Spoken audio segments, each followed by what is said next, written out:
Alors, sans parler du maxi coup d'haleine que l'ours vient de mettre sur le téléphone, on va parler surtout de sa dentition. Déjà, l'ours ne mange pas que du poisson, hein, pour ceux qui pensent que oh non, mais les ours, ils mangent que du poisson et tout. Non, ils ne mangent pas que du poisson. La preuve, là, il bouffe un œuf. Alors oui, il mange du poisson, mais il peut aussi manger de la viande, il peut manger de l'herbe, il peut manger des baies, des fruits, des myrtilles, etc.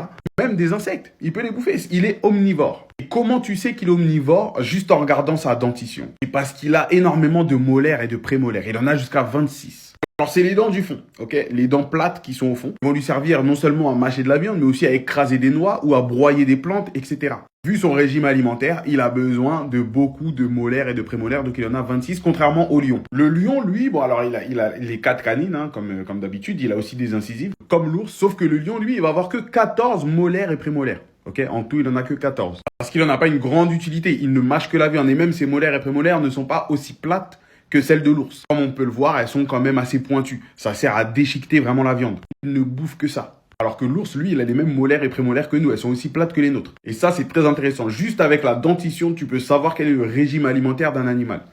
Ou au moins te faire ton idée. Très important.